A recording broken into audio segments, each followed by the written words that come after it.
తెలుగు ఏను తెలుగు వల్లభుండ తెలుగనొకండ ఎల్ల నృపులు కొలువ ఎరుగవే బాసాడి దేశ భాషలందు తెలుగు లెస్స అన్నట్లుగా ప్రపంచ మానవ సమాజంలో తెలుగు జాతి ఔన్నత్యానికి, మేధో సంపత్తికి, నిర్వహణ దక్షతకు ప్రతీకగా నిలిచి ప్రపంచ వ్యాపార వర్గాలకు తెలుగు జాతి సమర్థతను, జాతి నైపుణ్యాన్ని పరిచయం చేసి ప్రపంచ దేశాలలో తెలుగు జాతి ఉనికిని, వృద్ధిని ఆశయంగా, లక్ష్యంగా శ్వాసిస్తున్న అద్వితీయ నాయకుడు.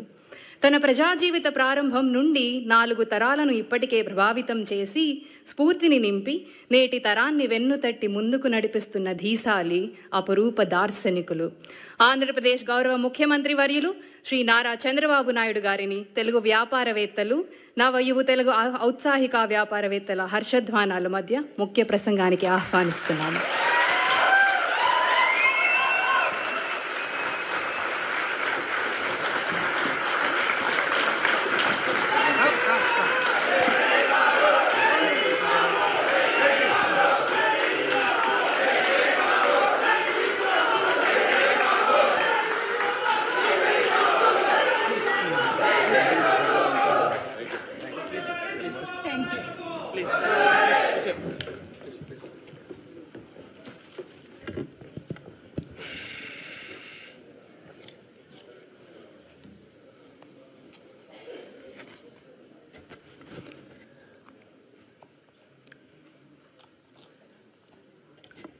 తెలుగుదేశం కుటుంబ సభ్యులందరికీ నా నమస్కారాలు, అభినందనలు, శుభాభినందనలు. ఈరోజు ప్రత్యేకంగా ఎన్ఆర్ఐస్ అందరూ వచ్చారు, కానీ ఇందులో మెజారిటీ నా లెక్క ప్రకారం 100% ఎన్ఆర్ఐ తెలుగుదేశం పార్టీ కార్యకర్తలే. ఆ బ్యాక్గ్రౌండ్ వాళ్ళు ఎక్కువ వచ్చారు. వాళ్ళందరికీ కూడా అభినందనలు. ఇప్పుడే ముగ్గురి స్పీచెస్ విన్నారు మీరు. నేను అందుకనే ఎనర్జెటిక్గా ఉండాలంటే యంగ్స్టర్స్ రావాలని మొట్టమొదటిసారిగా రాజకీయాల్లో పెద్ద ఎత్తున మార్పులు తీసుకొచ్చాను. దానికి నిదర్శనం స్టేజ్ పైన ఉండే వీళ్ళు ముగ్గురు ఒక ఎగ్జాంపుల్ అని చెప్పి కూడా నేను మీకు తెలియజేస్తున్నా. ఒక చిన్న వయసు, అవకాశాలు ఇస్తే అందిపుచ్చుకునే స్ఫూర్తి. ఇక్కడ మీరందరినీ చూసినప్పుడు ఉదయం నుంచి మాట్లాడుతున్నా, ఎవరెవరు ఎక్కడెక్కడ నుంచి వచ్చారని. దగ్గర 12 దేశాలు ఇచ్చారు, ఇంకా ఎక్కువ ఉంటాయి, కానీ ఇక్కడ ఉండేవాళ్ళు 12 దేశాలు ఉన్నారు. ఆంధ్రప్రదేశ్ జిల్లాల మరిగా మీరు ఈ దేశాల్లో ఉన్నారు. యూకే నుంచి వచ్చారు. చేలు పైకెత్తండి. యూకే వాళ్ళందరూ చేలు పైకెత్తండి. Okay, very good. స్విట్జర్లాండ్, ఎక్కడైతే ఉన్నాం ఇక్కడే. ఒకప్పుడు నేను ఎయిర్పోర్ట్కి వస్తే ఎవరు కనపడేవాళ్ళు కాదు, ఒక్కరు కూడా ఉండేవాళ్ళు కాదు. కాదమ్మా, బిగినింగ్లో మీరు ఎవరు లేరు, 95లో ఎవరు లేరు ఇక్కడ. తర్వాత వచ్చారు మీరంతా. అప్పట్లో ఇక్కడ ఎవరూ లేరు. యూరోప్లో అసలు తెలుగు వాళ్ళే ఉండేవాళ్ళు కాదు, ఇండియన్స్ కూడా లేరు. అప్పట్లో యూరోప్ కూడా ఇండియన్స్ని అలో చేసేవాళ్ళు కూడా కాదు, కన్జర్వేటివ్గా ఉండేవాళ్ళు. ఇప్పుడిప్పుడు లిబరలైజ్ అయ్యారు. అందుకే అందరూ మన వాళ్ళు చాలా తెలివైన వాళ్ళు. ఎక్కడ అవకాశాలు ఉంటే అక్కడికి వెళ్ళిపోతారు. అప్పుడు నేరుగా అమెరికాకి వెళ్ళిపోయారు. ఇప్పుడు అమెరికా నుంచి చూస్తే ఇప్పుడే ఒక మిత్రుడు మాట్లాడాడు, చాలా బాగా చెప్పాడు. బోలెడన్ని అవకాశాలు ఉన్నాయి యూరోప్లో. ఇది ప్రారంభం మాత్రం. మీరు ఊహించనటువంటి అవకాశాలు ఇండియన్స్కి ప్రపంచం మొత్తం వస్తాయి. ప్రత్యేకంగా తెలుగు వాళ్ళు అందరిలో అగ్రస్థానంలో ఉంటారు, దానికి అనుమానమే లేదు మీకు. అయితే అప్పుడప్పుడు నేను మాట్లాడినప్పుడు అనిపిస్తుంది మీకు, ఈయన ఇట్లే మాట్లాడతాడులే, మనం చేసేది ఏముంది, వచ్చాం, విన్నాం, వెళ్ళిపోయి పడుకుందాం అనుకుంటారు. అది కాదు. ఒక పట్టుదలతో మీరు చేయగలిగితే ఈరోజు నేను ఇదైనా ఒకసారి మాట్లాడతాను. జర్మనీ నుంచి వచ్చారు. చేలిపోయిపోతాను. జర్మనీ ఒకప్పుడు మోస్ట్ అడ్వాన్స్డ్ కంట్రీ, ఇప్పుడు కూడా, రేపు కూడా టెక్నాలజీలో. కానీ యూరోప్ మొత్తం ఏజింగ్ ప్రాబ్లంతో మీకు ఎక్కువ అవకాశాలు వచ్చే పరిస్థితికి వచ్చాయి. ఇటలీ చేలిపేగతని ఇటలీ నుంచి ఎవరు వచ్చారు? కొంతమంది వచ్చారు. నార్వే నుంచి వచ్చిన వాళ్ళు చేలిపేగతండి మార్నింగ్ కనపడ్డారు. Sweden, Poland, France, Netherlands, Ireland, Belgium, Austria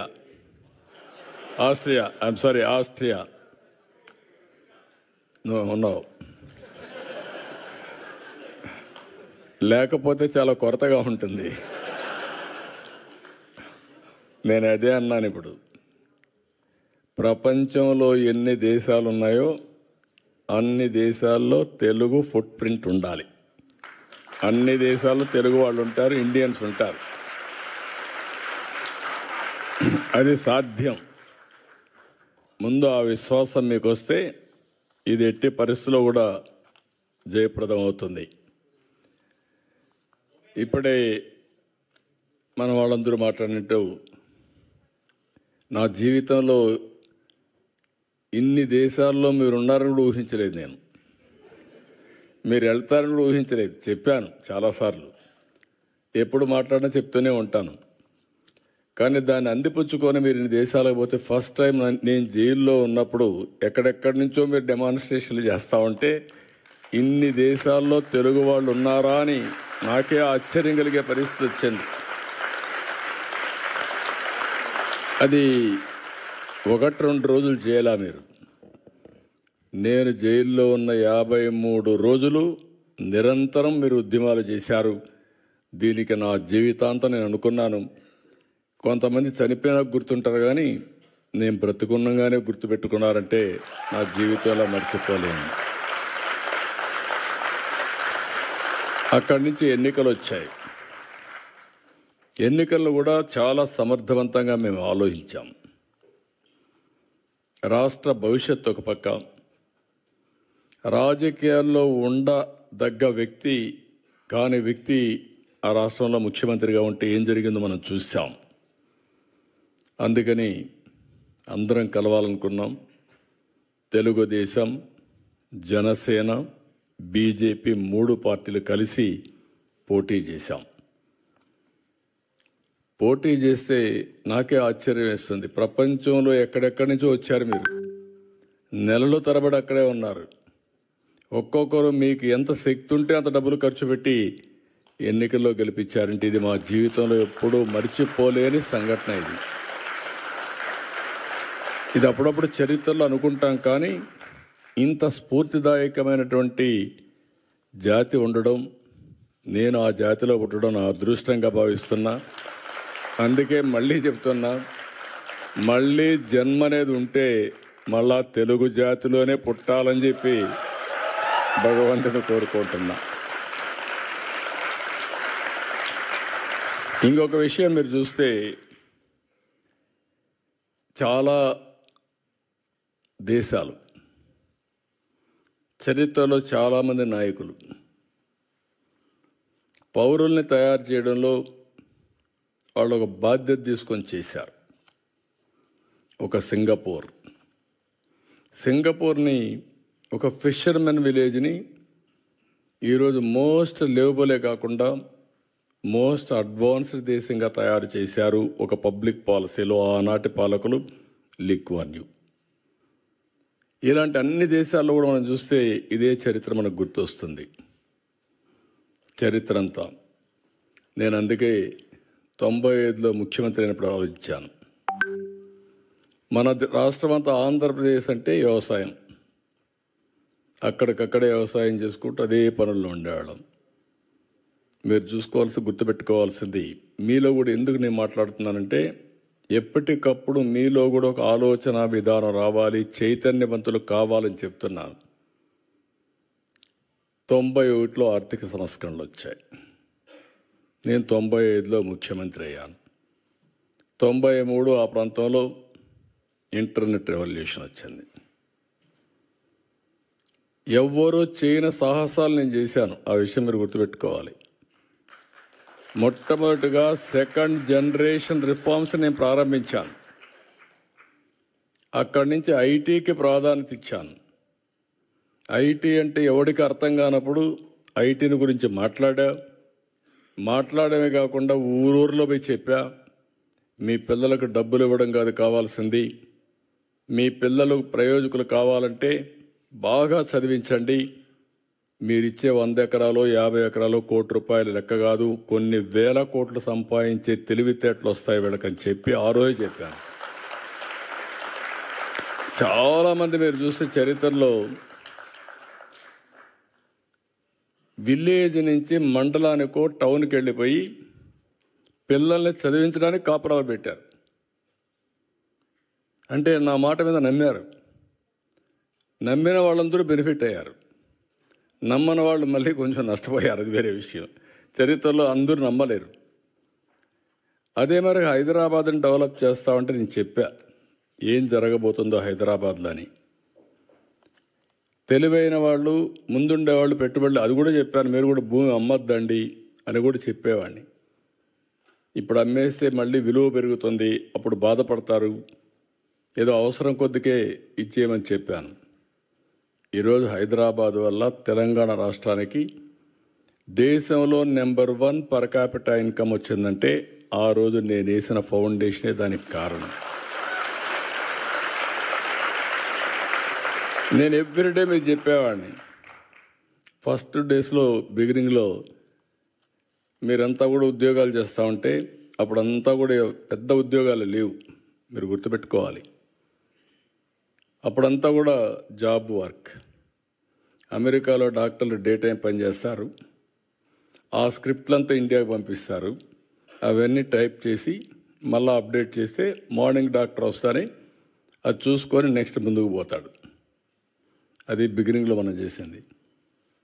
కొన్నిసార్లు ఆ పనులు కూడా మన వాళ్ళకు ఆ ప్రొనౌన్సియేషన్ తెలియకుండా ఇబ్బంది పడితే లండన్ నుంచి ఇంగ్లీష్ లెక్చరర్ని తీసుకొచ్చి మీకు అప్పట్లోనే ట్రైనింగ్ ఇప్పించా. అంటే ఇంగ్లీష్ కొంతమంది ఆ ప్రొనౌన్సియేషన్లో ఇబ్బంది పడుతున్నారని అక్కడి నుంచి ప్రారంభించాం.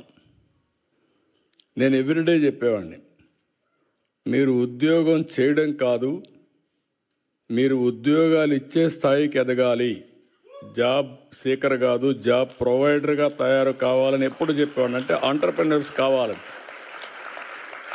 నేను చెప్పడమే కాదు, ఒక 40-50 మంది ఆంటర్ప్రెన్యూర్స్ని నాతో తీసుకెళ్ళి ప్రపంచం మొత్తం వాళ్ళకు చూపించి రౌండ్ టేబుల్ కాన్ఫరెన్స్లు పెట్టేవాడిని.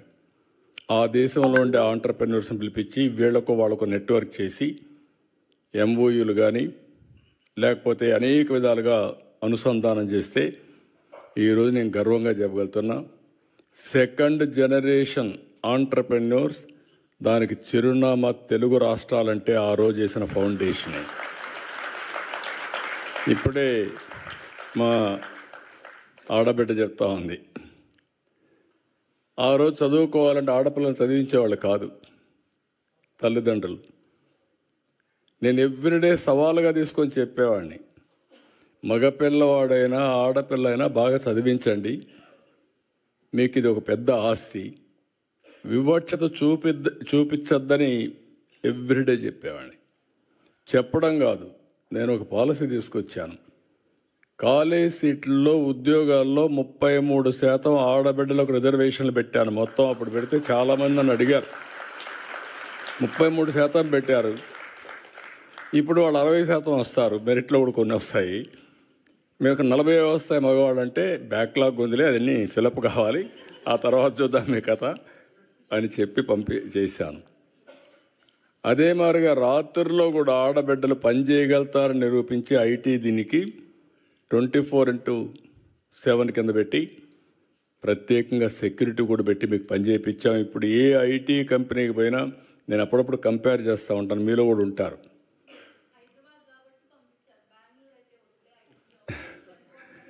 అదేమ్మా, ఇప్పుడు మీరు చూస్తే అప్పుడప్పుడు నేను అడుగుతూ ఉంటాను, భర్త భార్య ఇద్దరు ఐటీ ప్రొఫెషనల్స్ ఉంటారు, ఎవరికి ఆదాయం ఎక్కువ వస్తుందంటే ఏమంటారు, మగవాళ్ళు ఏమంటారు, గెస్.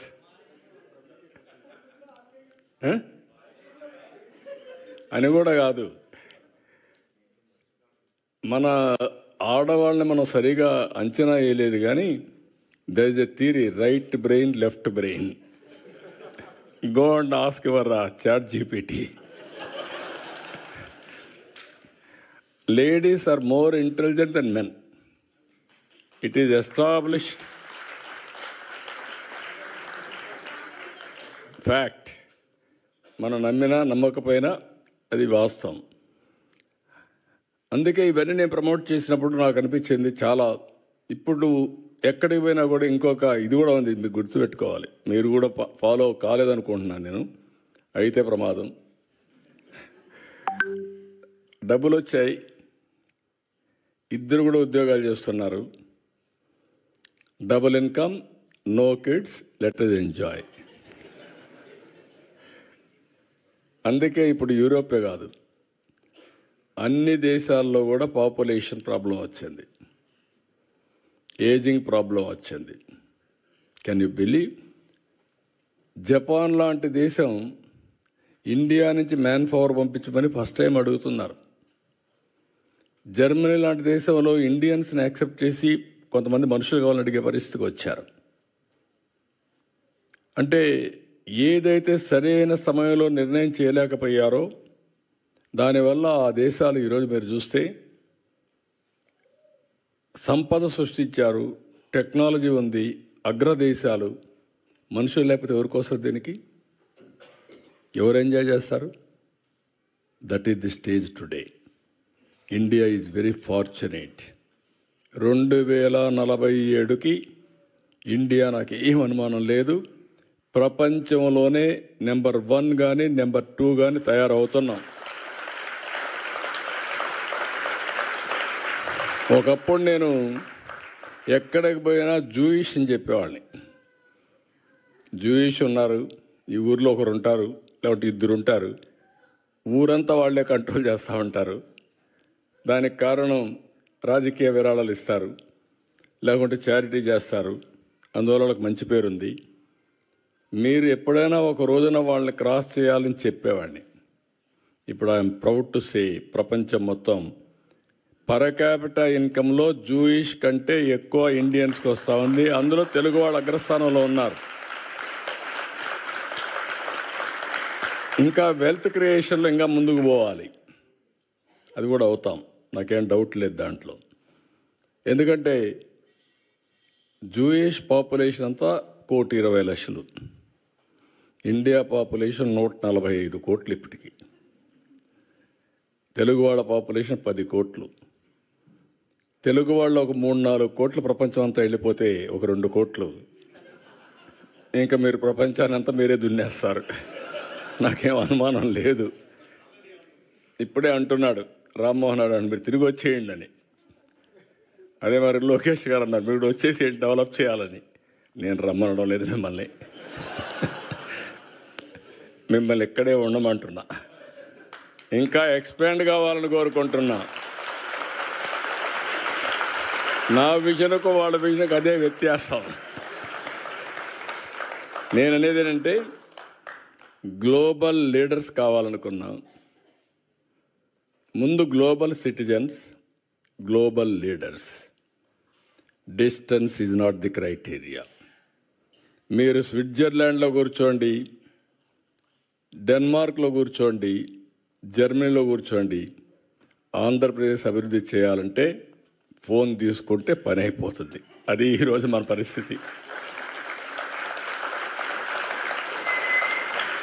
అందుకే నేను ఇచ్చిన పిలుపు ఏంటంటే తెలుగు వాళ్ళందరూ ప్రపంచం అంతా ఉండాలి. కర్మభూమికి మీరు సహకరించాలి. మళ్ళీ మళ్ళీ చెప్తున్నా, మీరు ఎక్కడున్నారో అది కర్మభూమి. అవకాశాలు ఇచ్చింది మీకు.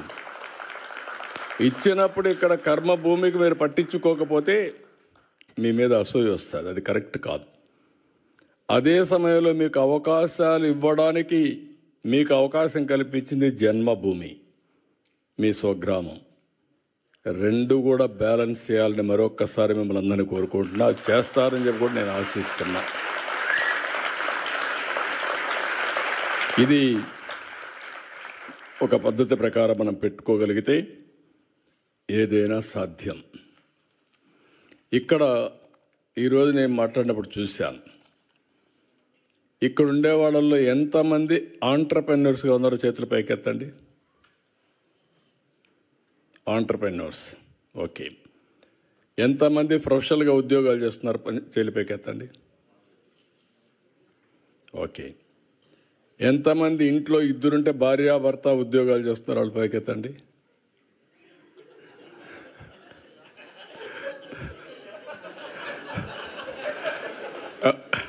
వాస్తవమే, భార్యాభర్త ఇద్దరు ఉద్యోగాలు చేస్తున్నారు. నేను లోకేష్ గారు చెప్పినట్టు నేను ఒక రాజకీయాల్లో కూడా చాలా ఒక రెవల్యూషన్గా చేయాలని నా కోరిక. ఎవరైనా సరే ఏ ఫీల్డ్లో ఉన్నా రాణించాలంటే ఆర్థికంగా ఇబ్బందులు లేకుండా ఉండాలి. అందుకే నేను ఆలోచించింది, రాజకీయాల ద్వారా డబ్బులు సంపాదిస్తే ఎప్పటికీ ఆ గౌరవం రాదు. కాబట్టి ఫ్యామిలీ ఎప్పుడు రాజకీయం పైన ఆధారపడకూడదని నేను వ్యాపారాలు చేయాలని బిగినింగ్లో నిర్ణయించి 1-2 ఫెయిల్ అయినా ఫైనల్గా హెరిటేజ్ పెట్టాం. ఈరోజు కుటుంబం గౌరవంగా బతికే పరిస్థితి వచ్చిందంటే అది ఆ రోజు ప్రారంభించిన హెరిటేజ్ అని చెప్పి కూడా మీకు తెలియజేస్తున్నాను. ఎప్పుడు నేను రాజకీయం చేసేవాడిని, మా మిస్సెస్ ఆ కంపెనీ చూసుకునేది. ఇప్పుడు లోకేష్ గారు కూడా రాజకీయాల్లోకి వస్తే బ్రహ్మణి గారు పని చేసుకుంటున్నారు. కుటుంబానికి ఎలాంటి ఇబ్బందులు, ఇది అందరికీ రావాలనేది నా కోరిక. దాన్ని ఎప్పటికప్పుడు ప్రమోట్ చేసిన ఒకసారి ఆలోచించారు, కానీ అది కుదరలేదు. రాజకీయ పార్టీ కూడా ఒక కంపెనీ పెట్టి వచ్చే డబ్బులు రాజకీయాలకు ఖర్చు పెట్టాలని, అది వీలుగాల, అది లాస్ ఒప్పుకోలేదు, అందువల్ల చేయలేకపోయాను. ఇప్పుడు నేను మిమ్మల్ని కోరేది ఏంటంటే, నేను 1 ఫ్యామిలీ 1 ఆంట్రప్రెన్యూర్ అని పెట్టుకున్నాను. నేను ఇక్కడుండే మీరందరూ కూడా ఉద్యోగాలు చేస్తూ ఓసారి టకామని ఉద్యోగం మానేసి ఆంట్రప్రెన్యూర్ చేస్తే అది కానీ గిట్టుబాటు కాకపోతే మొత్తం దెబ్బతింటామని భయం కూడా ఉంటుంది. గ్రాడ్యువల్గా మీరు ఆలోచించుకోవాల్సింది, సంపద సృష్టించడం కష్టం కాదు, కేర్ఫుల్గా పనిచేస్తే ఏదైనా సాధ్యం. నేను ప్రపంచంలో ఒకటే చెప్తున్నా మీకు, 2047కి ప్రపంచంలో నెంబర్ 1 కమ్యూనిటీ ఎవరంటే, మోస్ట్ పవర్ఫుల్ కమ్యూనిటీ ఎవరంటే, దానికి చిరునామాగా మీరుండాల్సిన అవసరం ఉంది. అదే నా ఆలోచన, అదే నా విజన్, అదే నా సంకల్పం. నా సంకల్పం మనందరి సంకల్పం కావాలని, దానికి ఆమోదం చెప్పాల్సిందిగా మరొక్కసారి మీ అందరినీ కోరుకుంటున్నాను.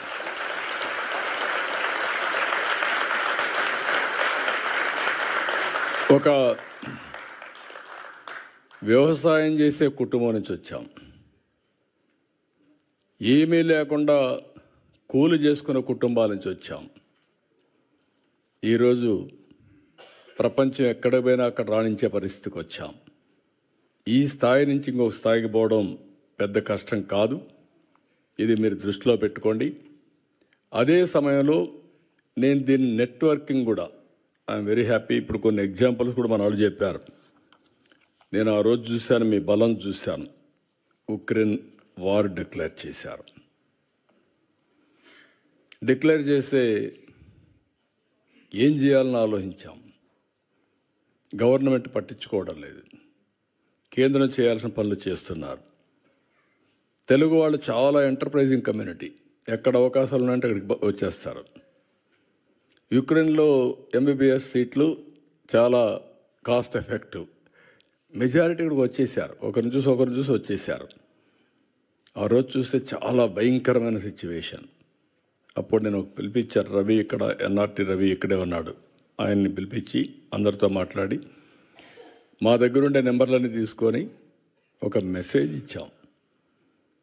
టోటల్ యూరోప్లో ఉండే వాళ్ళందరూ వచ్చి సొంత డబ్బులు ఖర్చు పెట్టుకొని మన వాళ్ళందరినీ తిరిగి ఇండియాకు పంపించే వరకు పనిచేశారంటే అది తెలుగు జాతి స్ఫూర్తి, మీ కమిట్మెంట్. అది నేను ఒక పైలట్ ఒక మాట చెప్తే బ్రహ్మాండంగా చేశారు. కానీ ఒకసారి మోటివేట్ చేస్తాం కానీ, ఇన్స్పిరేషన్ ఇస్తాం కానీ, చేసేవాళ్ళు కూడా ఉండాలి. అంటే మీకు ఒక సామాజిక స్పృహ కాకుండా మళ్ళీ ఎక్కడి నుంచి వచ్చారో ఆ రూట్స్ మర్చిపోకుండా గుర్తుపెట్టుకున్నారంటే చాలామంది మర్చిపోతాం. మీలో కూడా ఒకరిద్దరు ఉంటారు, నాకేంటి, నాకేమొచ్చింది, ఎవరేం చేశారు, నేనే పైకి వచ్చాను అనుకుంటారు. కానీ నేను ఆ రోజు ఇంజనీరింగ్ కాలేజీలే ప్రారంభించకూడదు అనుకొని ఉంటాను అనుకోండి, ఏమయ్యేది? అవునా కాదా? That is the vision I have given. దానికి నేను మీ ఫైల్స్ మోసకపోయాను, మీరు గుర్తుపెట్టుకోవాలి. అంటే ఒక్కొక్క ఇంజనీరింగ్ కాలేజ్ ఫైల్ తీసుకొని, ఒక మెడికల్ కాలేజ్ ఫైల్ తీసుకొని, నాకేం అవసరం లేదు ఢిల్లీలో, వాళ్ళ దగ్గరికి పోయి వాళ్ళకు భోజనం పెట్టి డిన్నర్లు ఇచ్చి అడుక్కొని మీరు మాకు ఇవ్వండి ఇవి అని చెప్పాను. ఎందుకంటే ఫ్యూచర్ చూశాను కాబట్టి ఆ రోజు మీకు చేశాను అవన్నీ. రెండోది, మీరు చూస్తే ముఖ్యమంత్రులు అంటే పెత్తందారులుగా ఉంటాం. నేను బిల్ గేట్స్ని కలవాలా, నేను ఫోన్ చేసి అడిగాను అంబాసిడర్ని, chief minister I want to meet him అని. ఆయన ఎవరిని కలవడం లేదండి, మిమ్మల్ని కూడా కలవడు, రాజకీయ నాయకులతో నాకేం పని లేదంటున్నాడు అన్నారు. లేదు నాకు పని ఉంది ఆయనతో, ఒక 10 నిమిషాలు ఇమ్మనండి అన్నా. సరే అవసరమైతే మీరు రండి, కాక్టైల్ పార్టీ ఉంది అందులో జాయిన్ కామన్నారు. నేను వచ్చి కాక్టైల్ పార్టీకి వచ్చి నెక్స్ట్ డే పేపర్లో హెడ్లైన్స్ వేసి ఈయన కూడా పార్టీలో చేరిపోయాడని. కరెక్ట్ కాదండి, ఓన్లీ 5-10 మినిట్స్ కావాలని చెప్పి అడిగాను, ఇచ్చాడు. దానికి 3 రోజులు ప్రిపేర్ అయ్యాను. ప్రిపేర్ అయ్యి విజన్ డాక్యుమెంట్ విజన్ చేసి ఒకటే మాట చెప్పాను నేను ఆయనకి. నా దగ్గర కూర్చున్నాడు ఇదే మరిగా, 5 మినిట్స్ అన్నారు. నేను స్టార్ట్ చేస్తే ఆయన ఇంకేమీ అబ్జెక్షన్ చేయలేదు. 45 మినిట్స్ వి స్పెంట్. అప్పుడు నేను విజన్ ఇచ్చాను, what is India, what is the strength of India in technology అని. ఈ ఎంటైర్ అగ్రీడ్ విత్ మీ. నేనేం చేయాలి మీకు అన్నాడు. మీరు ఏమీ చేయక్కర్లేదు, మీ మైక్రోసాఫ్ట్ కంపెనీ హైదరాబాద్లో పెట్టమని అడిగా ఆ రోజు. అప్పుడు ఎవరు అడగరు, ఓన్లీ సియాటల్లో ఉంది. ఎందుకంటే మైక్రోసాఫ్ట్ వస్తే ప్రపంచం అంతా అనుకుంటారు హైదరాబాద్లో ఏమీ లేకపోతే వచ్చాడు మైక్రోసాఫ్ట్ పెట్టాడని చెప్పి. అన్ని కంపెనీలు వస్తాయి, ఫ్లాగ్షిప్ కంపెనీ అని చెప్పి ప్రయత్నం చేశాను, జయప్రదమయ్యాను. ఈరోజు గర్వంగా చెప్తున్నా, ఆ మైక్రోసాఫ్ట్ హైదరాబాద్కు వచ్చింది కాబట్టి తెలుగు బిడ్డ నాదెళ్ల సత్య సీఈఓగా తయారయ్యాడు ఆ కంపెనీకి. That is the elevation, that is the spirit. ఇది ఒక్కొక్కరికి కోరికలు పుడతా ఉంటాయి. నేను ఇంజనీరింగ్ కాలేజీలు కడితే ఎవ్రీ రెవెన్యూ డివిజన్లో ఆ engineering college building biggest building అది చూసి నేను కూడా ఈ కాలేజీలో చదువుకోవాలని చదువుకున్నవాడు మీలో కూడా చాలామంది ఉంటారు. అలాంటి స్ఫూర్తిదాయకమైన కాలేజీలు మనం కట్టాము, అన్ని లాభాలు వచ్చాయి. ఇప్పుడు నేను మిమ్మల్ని కోరేది ఏంటంటే, ఇక్కడి నుంచి నెక్స్ట్ స్టెప్కు మనం వెళ్దాం. ఇప్పుడే లోకేష్ గారు చెప్పినట్టు overseas man power company Andhra Pradesh, Sita శర్మను ఒక అమ్మాయిని తీసుకొచ్చి సీఈఓగా పెట్టారు. స్ట్రెంగ్తన్ చేస్తాం. ఎన్ఆర్టీ రవి కూడా ఇక్కడే ఉన్నాడు. ఒక్కొక్క దేశంలో ఒక ఎన్ఆర్టీ మొత్తం కూడా మీరు మొబిలైజ్ చేసి లీడర్స్గా ఉన్నారు. తెలుగుదేశం పార్టీ ఎన్ఆర్ఐ వాళ్ళు ఎన్ఆర్ఐలో ఉంటారు. ఎన్ఆర్టీలో కూడా మీరు ఉండి ఎన్ఆర్టీని బలపరిస్తే గవర్నమెంట్ పరంగా వచ్చినప్పుడు, ఇప్పుడు నేను కూడా ఒక పక్క ముఖ్యమంత్రిని, ఒక పక్క పార్టీ అధ్యక్షుడిని, ఈ 2 బాధ్యతలు నిర్వహించినప్పుడు that is political governance. Political mandate తీసుకున్నాను, ముఖ్యమంత్రి అయ్యాను. పార్టీ అధ్యక్షుడిగా నేను హామీలు ఇచ్చాను, అవి నెరవేరుస్తాను. పార్టీ కార్యకర్తలు మీరందరూ కూడా పార్టీకి సపోర్ట్ చేసిన వాళ్ళే. మీ రుణం తీర్చుకోవాలి. తగిన విధంగా ప్రతి ఒక్క రుణం తీర్చుకోవడానికి నేను అన్ని విధాల ప్రయత్నం చేస్తున్నాను. అది వచ్చినప్పుడు ఎన్ఆర్టీ ఉంటుంది, ఎన్ఆర్ఐ ఉంటుంది. మూడోది, ఈ 2 చేసిన తర్వాత ఏ విధంగా మిమ్మల్ని ప్రమోట్ చేయాలని ప్లానింగ్ చేయాలి, ఎంపవర్ చేయడానికి. ఎప్పుడు కూడా నిరంతరం ఒక పని జరిగిందంటే ఆ పని చూసుకొని మీరు ఆనందపడిపోతే మీరు అక్కడే ఉంటారు. తూతూగా అంటే ఇన్ ది సెన్స్, ఒక అవకాశం వచ్చింది ఉపయోగించుకున్నారు అక్కడికే సాటిస్ఫై అయితే కరెక్ట్ కాదు. అట్లా కాకుండా మనం పవర్ఫుల్ కమ్యూనిటీ, పవర్ఫుల్ వ్యక్తులు కావాలంటే నిరంతరం ఆలోచించాలి, శ్రమ చేయాలి. నేను అందుకే రాత్రి కూడా ఒక అర్ధగంట నాకు టైం దొరికితే రామ్మోహన్ నాయుడు కూడా గట్టిగా చెప్పాను. నేను చెప్పాలని చెప్పా. ఫ్లైట్లో వచ్చాడు. ఫ్లైట్లో వస్తే ఒక గంట చెప్పాను ఏమేం చేయాలి, ఎట్లా చేయాలి. మీకు యంగ్స్టర్స్, మీకు అవకాశం వచ్చింది. అతి చిన్న వయసులో నువ్వు కేంద్ర మంత్రి అయ్యావంటే అది ఒక అవకాశం వచ్చింది. ఈరోజు ఆ అవకాశాన్ని అందిపుచ్చుకొని ప్రజలకు శాశ్వతంగా మెరుగైన సేవలు చేయడానికి మీరు ప్లాన్ చేయాలి. అదే మాదిరిగా ఈసారి గెలిచాం, మనం మళ్ళా పర్వాలేదనుకుంటే కుదరదు. ఎట్టి పరిస్థితిలో ప్రతి ఎన్నికల్లో మనం గెలిస్తే ఆ రాష్ట్రాన్ని ఎక్కడికో తీసుకుపోయేదానికి అవకాశం ఉంటుంది. అది కూడా చేయాలని చెప్పి చాలా స్పష్టంగా చెప్పాను. మర్చిపోవద్దని ప్రజలు మీరు ఒక మోడల్ తయారు చేయండి. ఇప్పుడు కేంద్రంలో చూశారు మీరు, నరేంద్ర మోడీ గారు 3వ గెలిచారు, గుజరాత్ 5వ గెలిచారు, హర్యానా 3వ గెలిచారు. మనం 2004లో గెలుచుంటే తెలుగు జాతి ఎక్కడికో ఎల్లుండదో ఒకసారి ఊహించుకోండి మీరు. 10 ఏళ్ళు గ్యాప్. కానీ ఒక అదృష్టం ఏంటంటే వచ్చిన పాలకులు ఆ రోజు హైటెక్ సిటీ ఎవరు కూల్చుంటే అడిగి ఆగిపోయేది మొత్తం, ఎవడు చేయలే. కానీ మొన్న వచ్చినప్పుడు మీరు చూస్తే అమరావతి పోయింది, పోలవరం పోయింది, అన్నీ పోయినాయి. అంటే ప్రజావేదికతో ప్రారంభమై మొత్తం పోయే పరిస్థితికి వచ్చింది.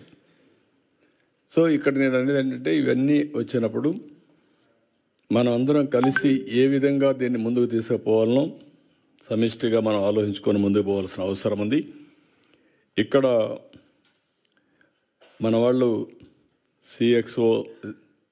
సిఎక్స్ఓ క్లబ్ ఒకటి క్రియేట్ చేసి తద్వారా ఉపాధి ఏ విధంగా క్రియేట్ చేయాలో చేద్దామన్నారు. చాలా సంతోషం, మనస్ఫూర్తిగా మీకు అభినందనలు.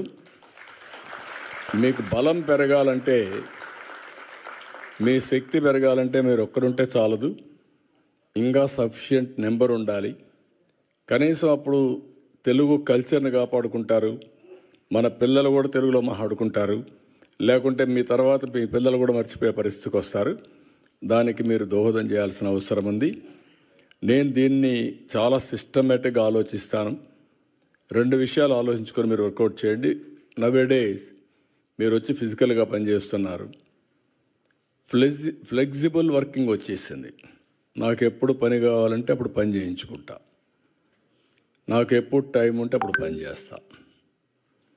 Physical virtual reality. ఫిజికల్గా అవసరమైతే తప్పకుండా driver 1 hour 2 hours 3 hours driving చేయాలి. ఇప్పుడు బార్బర్ ఉంటాడు, సెలూన్కి పోవాలి, 1 అవర్ 2 అవర్స్ పని ఉంటుంది. 50% ఆఫ్ వర్క్స్ ఒక్కొక్కసారి ఆన్లైన్లో అయిపోతాయి. ఇలాంటివి ఉన్నప్పుడు నేనేం చేద్దాం అనుకుంటున్నానంటే మీరు కూడా కోఆపరేట్ చేస్తే ఆంధ్రప్రదేశ్లో ఇంటి దగ్గర కూర్చొని వర్క్ ఫ్రమ్ హోమ్ అవకాశాలు ఎక్కడుంటాయో ప్రపంచంలో మొత్తం తీసుకొచ్చి ఆంధ్రప్రదేశ్ని ఒక వర్క్ ఫ్రమ్ హోమ్ హబ్గా తయారు చేయాలని నా కోరిక. చాలామంది ఉమెన్ ఉన్నారు, చదువుకున్నారు, ఇంట్లో చిన్న చిన్న పనులు ఉంటాయి, పిల్లల్ని చూసుకుంటారు, వంట చేసుకుంటారు. కానీ ఒక 5-6 గంటల టైం ఉంటుంది. ఆ 5-6 గంటలు కానీ పనిచేస్తే 40,000-50,000 రూపాయలు మినిమం ఆ తెలివితేటలను బట్టి డబ్బులు వస్తాయి. అదే మరి కోవర్కింగ్ స్పేస్ కానీ, ఇంకొక పక్కన జీసీసీ కానీ, ఇలాంటివన్నీ కూడా నాలెడ్జ్ ఎకానమీలో తీసుకుపోవాలనుకుంటున్నాను.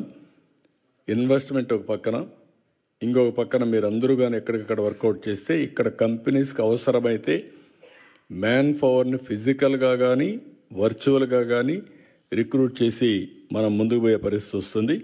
ఈ విషయం కూడా మీరు గుర్తుపెట్టుకోవాలి. రెండోది, అందరూ కూడా ప్రతి ఒక్క ఇంటికి ఒకరు లేకుంటే ఇంట్లో ఉండాలందరూ ఆర్టిఫిషియల్ ఇంటెలిజెన్స్ అడాప్ట్ చేసుకోవాలి. ఒకప్పుడు ఐటీ మాట్లాడాను, ఇప్పుడు మీరు ఏ డెసిషన్ తీసుకోవాలన్నా ఇమ్మీడియట్గా అడగండి, చాట్ జీపీటీని. క్వశ్చన్స్ అడగండి, ఇట్ విల్ ఆన్సర్. అల్టిమేట్గా మీ మైండ్ కూడా స్టిమ్యులేట్ అవుతుంది. ఇప్పుడు ఎవరైనా సరే డెసిషన్ తీసుకునే మునుపు 10 మందితో మాట్లాడిన వాళ్ళు కరెక్ట్ డెసిషన్ తీసుకుంటారు, ఎవరితో మాట్లాడకపోతే తప్పుడు డెసిషన్ తీసుకుంటారు. ఇప్పుడు ఆ పని 10 మందితో మాట్లాడలేని వాళ్ళందరూ చాట్ జీపీటీతో మాట్లాడితే, లేకుంటే ఏఐతో మాట్లాడితే వస్తుంది. నేను కూడా ఆలోచిస్తున్నా, వీలైతే ఏఐ అనేది గవర్నమెంట్ ఆఫ్ ఇండియా కానీ ఆంధ్రప్రదేశ్ కానీ ఎట్లా చేయగలదని తెలియదు, వాళ్ళకి లంసమ్ డబ్బులు పే చేసేసి అది ఓపెన్ పెట్టేసి అందరూ కూడా అడాప్ట్ చేసుకోవడానికి, అక్కడి నుంచి వర్క్ చేయడానికి వీలైతే పెడదామని కూడా ఆలోచిస్తున్నానంటే ఏఐ అనేది ఆ ప్లాట్ఫామ్స్ అన్నీ అందరికీ యాజ్ ఆన్ టుడే ఓపెన్ ఉన్నాయి, కొన్ని పేమెంట్స్ ఉన్నాయి. ఆ పేమెంట్సే గవర్నమెంట్లో కట్టేస్తే వాళ్ళ ప్లాట్ఫామ్ మనకి సోర్స్ మనకిస్తే మనం డెవలప్ చేయొచ్చని చూద్దాం అనుకుంటున్నాం. ఇది కూడా మీరు గుర్తుపెట్టుకొని ఏ విధంగా చేయాలో మీరు చేయాల్సి నేను కోరుతున్నాను. ఇంకొక పక్కన ఈరోజు నేను ఒక విజన్ డాక్యుమెంట్ తయారు చేశాను. ఆ విజన్ డాక్యుమెంట్ గురించి ఎక్కువ నేను మాట్లాడిన, ఎందుకంటే మళ్ళీ టైం లేదు కాబట్టి ఫొటోస్ కూడా కావాలి మీకు. మళ్ళీ మాకు అక్కడ ఫంక్షన్ కూడా ఉంది, దానికి ఎక్కువ టైం ఇస్తున్నాం. 2047కి స్పష్టమైన గైడ్లైన్స్ ఇచ్చాను. ఒక 10 ప్రిన్సిపల్స్ పెట్టాను. జీరో పావర్టీ, అదే మరిగా ఉద్యోగాల కల్పన, అదే మరిగా population management, skill development, human resource development, ఇంకో పక్క వాటర్. అందుకే ఇప్పుడు కొత్తగా మీరు చూస్తే గోదావరి నుంచి బనకచెర్లకు నీళ్లు తీసుకుపోవాలనుకుంటున్నా. అది వస్తే పెద్ద గేమ్ చేంజర్గా అవుతుంది, అది కూడా వర్కౌట్ చేస్తున్నాం. ఇంకో పక్క వ్యవసాయం పైన ఎక్కువ శ్రద్ధ పెడుతున్నాం. గ్లోబల్ బెస్ట్ లాజిస్టిక్స్ హబ్గా తయారు చేయాలనుకుంటున్నాం. పవర్లో మీరు ఊహించని పరిణామాలు వస్తున్నాయి. ఈరోజు మీరు చూస్తే ఇంటిపైనే కరెంటు తయారు చేసుకునే పరిస్థితికి వచ్చాం. అదే మరిగా ఈరోజు విండ్ పవర్ వచ్చింది, అదే మరి పంప్డ్ ఎనర్జీ వచ్చింది, గ్రీన్ ఎనర్జీ వచ్చింది. ఇప్పుడు ఆంధ్రప్రదేశ్కి ఒక గ్రీన్ హైడ్రోజన్ హబ్గా తయారయ్యేదానికి అవకాశాలు వచ్చాయి. దీనివల్ల కొన్ని లక్షల మందికి ఉద్యోగాలు వస్తాయి. పోర్ట్లు ఉన్నాయి కాబట్టి మన దగ్గర నుంచి మనం ఎక్స్పోర్ట్ చేసే పరిస్థితి కూడా వస్తుంది. దీనికి కూడా శ్రీకారం చుట్టి మనం ముందుకు పోతున్నాం. నేను మిమ్మల్ని అందరినీ ఇంకా ఎక్కువ టైం కాకుండా పాలసీలని తీసుకొచ్చాం, అన్నీ తీసుకొచ్చాం. ఏ విధంగా మిమ్మల్ని అందరినీ విన్ విన్ సిచ్యువేషన్లో ఆంధ్రప్రదేశ్ అభివృద్ధిలో కూడా భాగస్వాములు చేయాలని నేను కూడా ఆలోచిస్తా. ఫస్ట్ మీరంతా ఎన్ఆర్టీలో మెంబర్స్గా తయారైతే ఒక డేటాబేస్ వస్తుంది. తెలుగు అసోసియేషన్స్ డిఫరెంట్గా ఉండొచ్చు, పర్వాలేదు. కానీ ఎక్కడున్నా మీరు పుట్టినటువంటి జన్మభూమి ఆంధ్రప్రదేశ్ కాబట్టి నేను ఇంకోటి కూడా చెప్తున్నాను, నేను ఆంధ్రప్రదేశ్ గురించే మాట్లాడడం లేదు, తెలుగు బిడ్డగా మాట్లాడుతున్నా. తెలుగు జాతి కోసం పనిచేస్తా. తెలుగువారు ఎక్కడున్నా ప్రపంచంలో వాళ్ళందరూ కూడా ఒకటే అని దీంతో పోతున్నాం. మన తెలుగు జాతి బాగా అభివృద్ధి అయితే దేశం కూడా అభివృద్ధి అవుతుంది. మనం అందరం కూడా ఒక్కసారి ఇది కూడా గుర్తుపెట్టుకోవాలి. ఈరోజు నరేంద్ర మోడీ గారు ఒక డిటర్మినేషన్తో పనిచేస్తున్నాడు. ఈ దేశానికి ఏదో చేయాలని తపంతో పనిచేస్తున్నాడు. వికసిత్ భారత్ ఇచ్చారు, నేను స్వర్ణ ఆంధ్రప్రదేశ్ ఇచ్చాను. వాళ్ళు వికసిత్ భారత్లో భారతదేశాన్ని నెంబర్ 1 చేయాలంటే నేను స్వర్ణ ఆంధ్రప్రదేశ్ దానికంటే అన్ని రాష్ట్రాల కంటే నెంబర్ 1 తెలుగు రాష్ట్రాలు ఉండాలి, ఆంధ్రప్రదేశ్ ఉండాలని దానికి ఒక విజన్ తయారు చేశాను.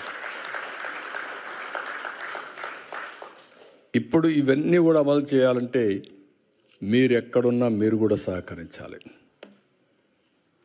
ప్రపంచంలో ఉండే నాలెడ్జ్ అంతా కూడా మీ దగ్గర ఉంది, మీరు గుర్తుపెట్టుకోవాలి. మీరు ఎక్స్పోజ్ అయ్యారు. ఇక్కడ రాష్ట్రంలో జరిగే డెవలప్మెంట్ మీరు చూస్తున్నారు. డిఫరెంట్ కంట్రీస్లో ఉన్నప్పుడు డిఫరెంట్ కంట్రీస్లో ఉండే బెస్ట్ ప్రాక్టీసెస్ లేకుంటే నాలెడ్జ్ మీకు అందుబాటులో ఉంది.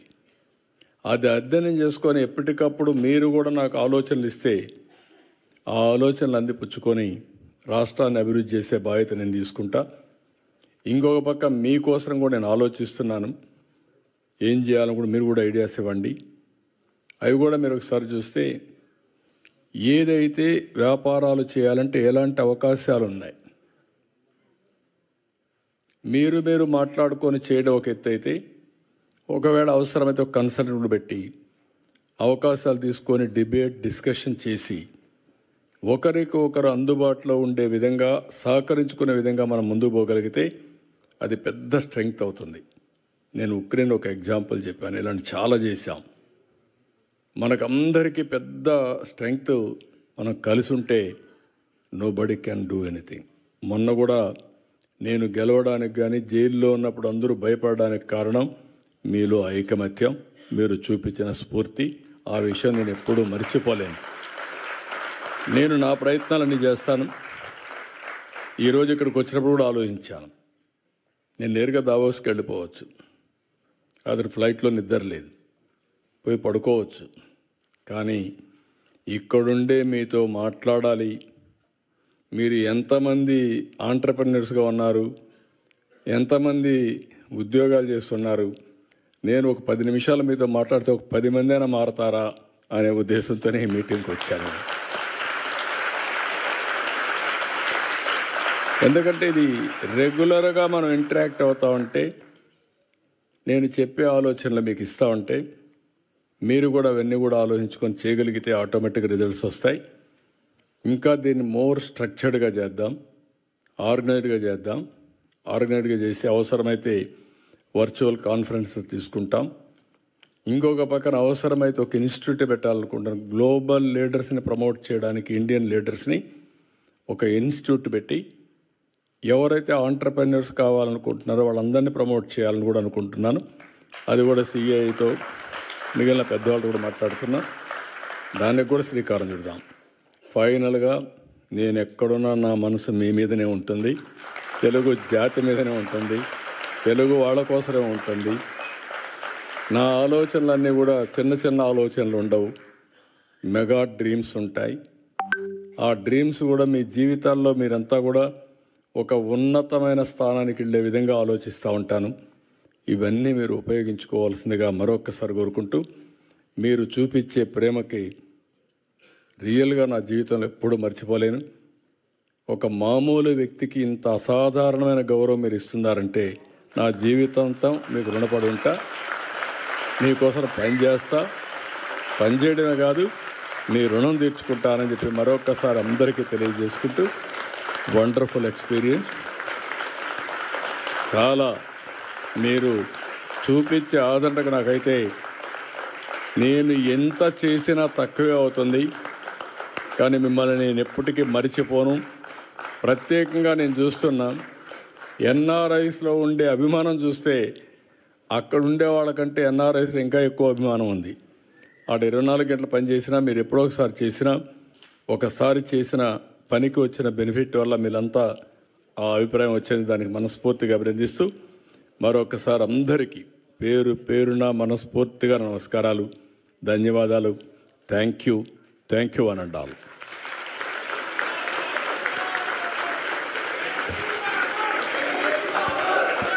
ఒక్క నిమిషం అండి.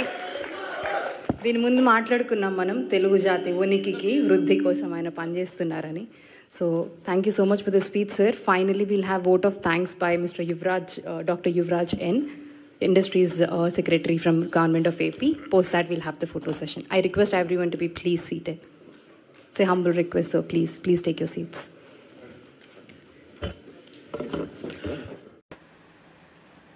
రఫీ నూరి ఛానల్ కోసం